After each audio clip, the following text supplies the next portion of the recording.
Salve Maria a todos, sejam novamente bem-vindos aqui ao canal Tietz Fidelium. Eu me chamo Leonardo. Somente a Bíblia basta. Somente a Bíblia é a fonte de revelação.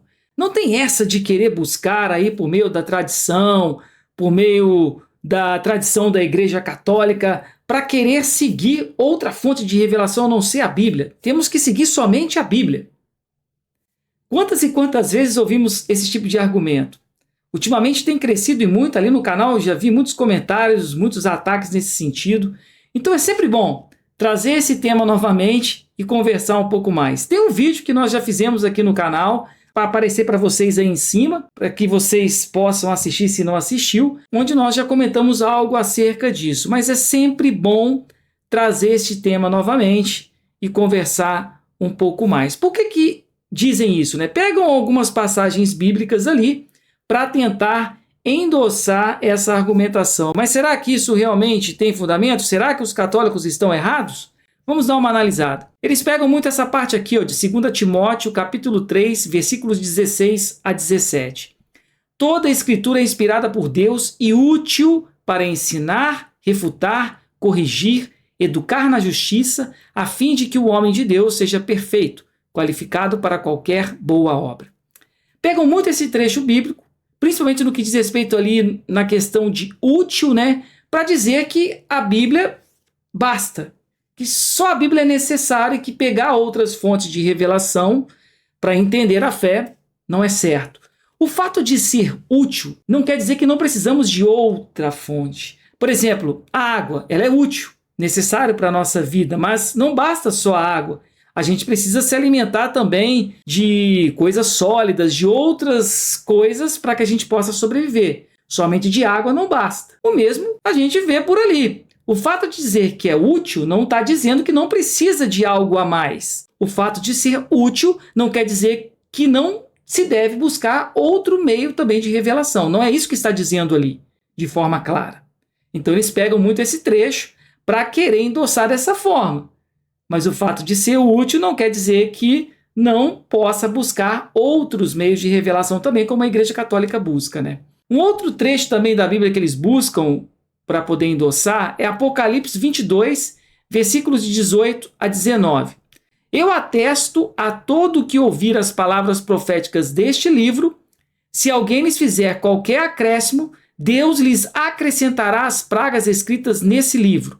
E se alguém tirar qualquer coisa das palavras deste livro profético, Deus lhe retirará a sua parte da árvore da vida e da cidade santa que estão descritas neste livro. Opa, agora tá claro, né? Se olhar assim, segundo o argumento deles, né? Olha, tá dizendo que não pode acrescentar nada, não é verdade? Só que o acréscimo aqui, o livro que está se referindo é o livro do Apocalipse, e não da Bíblia de forma como um todo. Por que eu estou dizendo isso? Se a gente olhar o contexto, por isso é importante olhar o contexto da Bíblia. É o que a gente sempre fala aqui no canal e que a Igreja Católica ensina, olhar o contexto da Bíblia para ter o entendimento dela. Se a gente pegar o contexto, vamos lá em Deuteronômio, capítulo 4, versículo 2. Olha o que diz, ó. Não acrescentareis, nem tirareis nada à palavra que vos digo. Guardai os mandamentos do Senhor vosso Deus, que eu vos intimo. Se você ler ali, ao longo de Deuteronômio, você vai ver que Deus está falando sobre os 10 mandamentos que ele está transmitindo ao povo, as prescrições, as celebrações dos judeus, todo aquele rito, né, que Deus passa para Moisés para que possa ser cumprido. Então ele fala que não deverá acrescentar nada, como está dito lá no Apocalipse. Então se a gente parar para analisar, pelo mesmo raciocínio e entendimento que levaram ali naquela passagem do Apocalipse para falar que somente a Bíblia é a fonte de revelação, o próprio Novo Testamento deve ser excluído então, porque ali está falando do Antigo Testamento. Então nada poderia acrescentar. Então vem Jesus, né, traz o verdadeiro sentido da lei.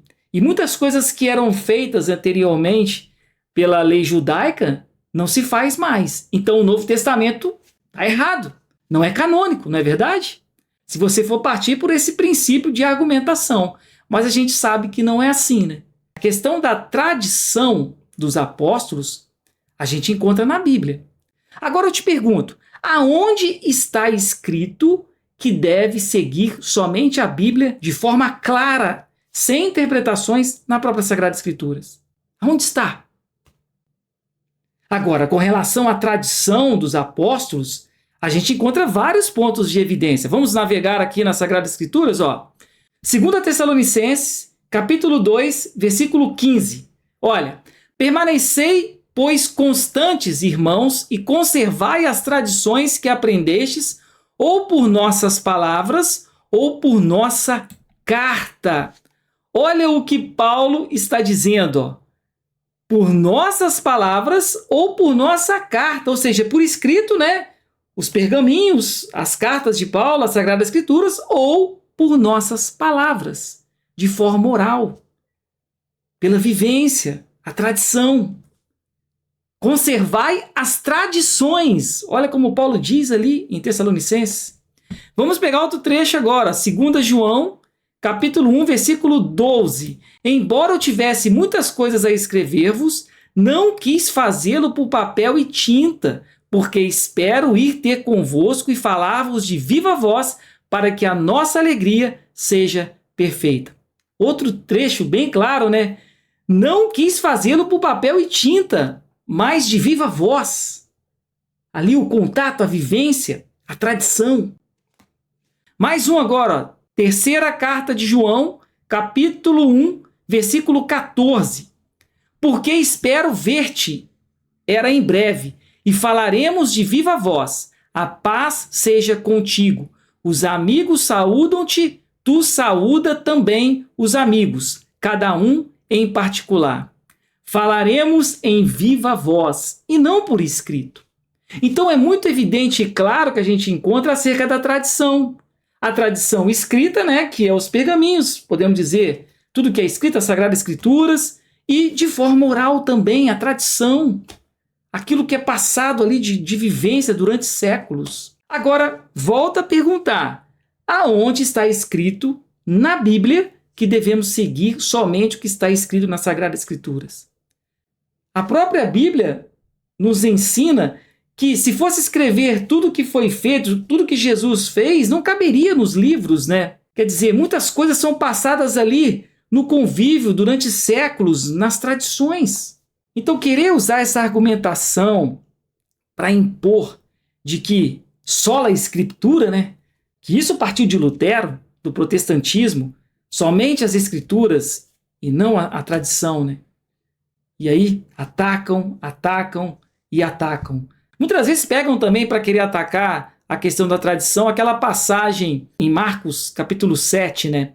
Onde diz lá, é vão o culto que me prestam, ensinando doutrinas que são preceitos humanos. Pondo de lado o mandamento de Deus, observais cuidadosamente a tradição dos homens. Ou seja, pegam isso, né? As tradições dos homens, mas se você olhar o contexto do que está dizendo ali, fala da questão de lavar as mãos, ou seja, as tradições humanas, judaicas, e não a tradição em questão de fé, né, de doutrina de fé.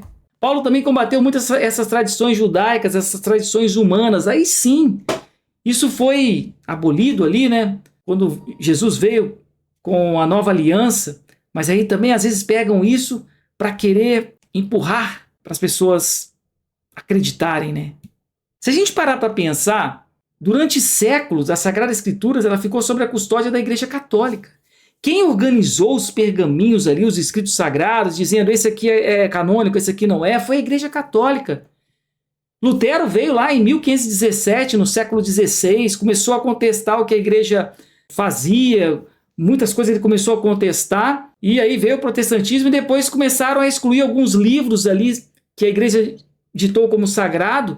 Esse aqui não, mas esse aqui sim. Mas se você parar para pensar, o próprio livro ali, as Sagradas Escrituras que os protestantes utilizam, foi a Igreja Católica que constituiu ali, que organizou durante séculos. Estava sob a custódia da Igreja Católica. E aí vem querer questionar a questão de tradições? Então, pessoal, era isso aí que eu queria passar para vocês aqui hoje, falar um pouco mais sobre a questão do sola Escritura, né? Que muitos ali atacam a igreja. Mas é preciso olhar o contexto e ver o que realmente é verdade e o que não é. Sei que muitas das pessoas ainda vão questionar, vão querer argumentar, mas faz parte. Nem Jesus agradou a todos, não é verdade? O servo não é maior do que o Senhor. Então é isso que eu queria passar para vocês aqui hoje. Peço a colaboração de vocês. Uma das formas de vocês colaborarem é se inscrevendo no canal. Não cansaremos de pedir esse apoio, porque isso fortalece o trabalho, o apostolado. Dá para ver ali que muitas pessoas não são inscritas no canal e que assistem os nossos vídeos. Se inscreve.